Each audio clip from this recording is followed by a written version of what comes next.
Distinguished guests, esteemed journalists, our teams are fully confident, and we are all genuinely pleased and honored to welcome here today in Ukraine a true and steadfast friend of our country, the President of Finland. This is a person who has consistently done so much to support us, to help bring this devastating war to a reliable and lasting conclusion, and to ensure the security and stability of our nation.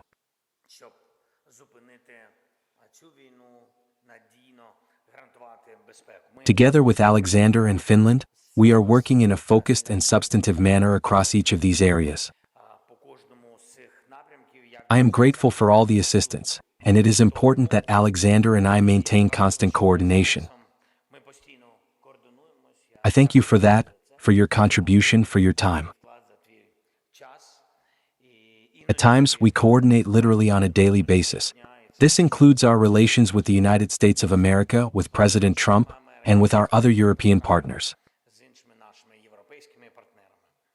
Finland provides Ukraine with tangible defense, humanitarian, and political support.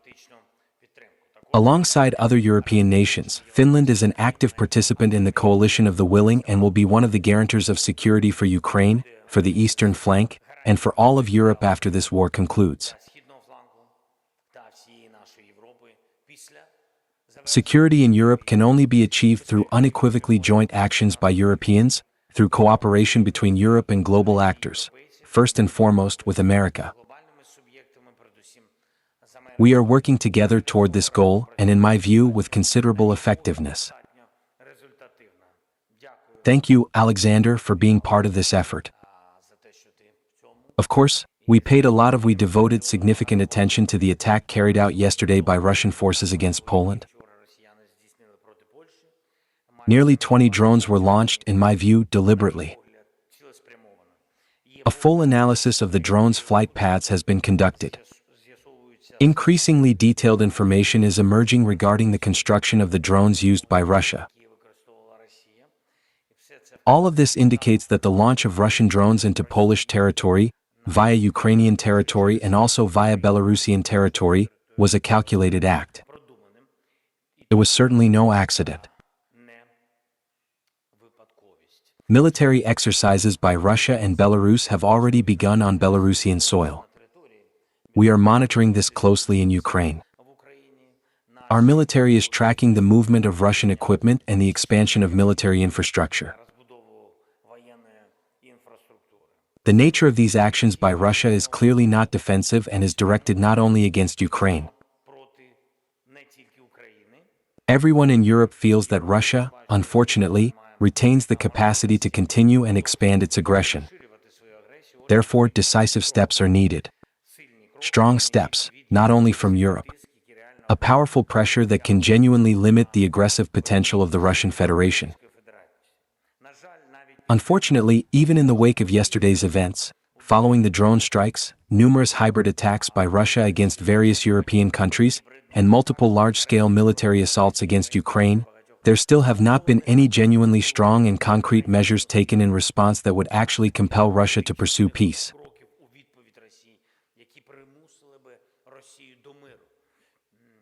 Such steps are essential, and in our view, they are entirely possible.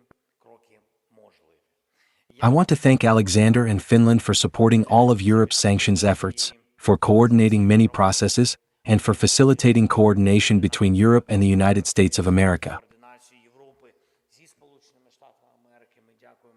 We are deeply grateful to many close and steadfast friends of Ukraine, and Finland, with its dedicated and supportive president, is unquestionably counted among them.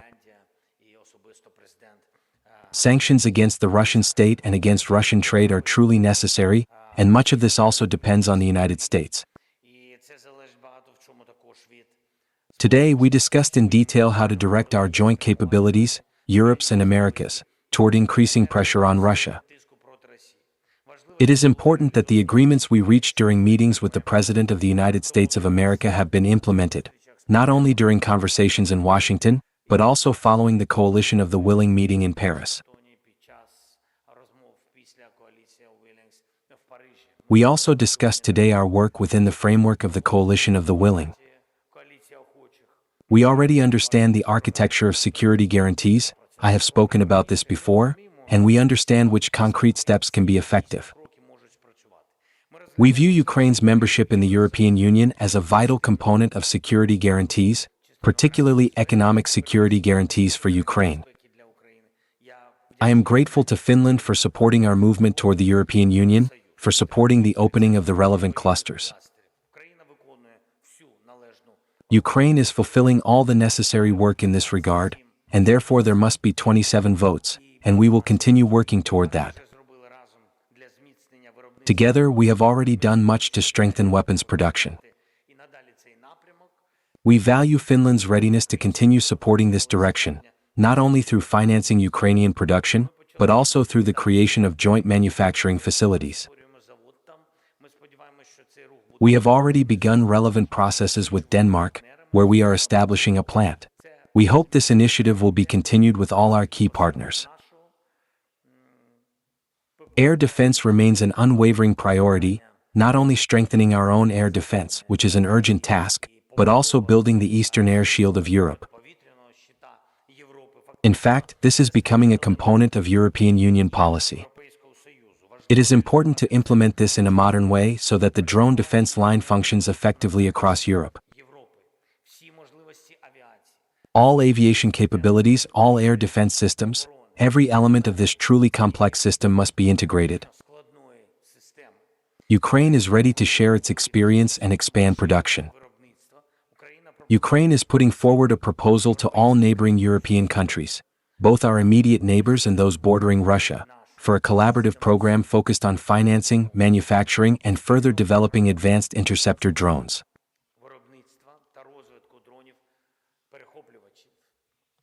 Ukraine, in my view, due to the war and thanks to our wartime production, has become a leader in this field, an entirely new technological direction.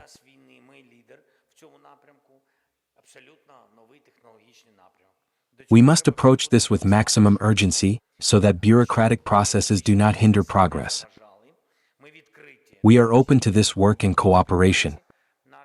Our European friends, and no country in the world, possess enough missiles to shoot down all types and variations of drones. A missile that costs $1 million, regardless of its specifications, simply cannot be used to intercept drones that cost tens of thousands of dollars, even if they cost $100,000. It is simply not feasible. One more point. In Ukraine, we appreciate Finland's participation in initiatives such as the Coalition of the Willing. This helps us not only at the state level but also at the level of communities. It is important to activate this work, these coalitions and all forms of cooperation that support people, communities, and every individual in Ukraine. Thank you, Alexander, for your visit. Today, we are also hosting the Humanitarian Summit of First Ladies and Gentlemen. We are very pleased to welcome the First Lady of Finland. Thank you for your support. One of the key areas of focus is education, in the broadest sense of the word, and the safety of education in Ukraine. Undoubtedly, in the general and broader sense of the term. I am deeply grateful that Finland supports us in this. Thank you for this visit. Glory to Ukraine.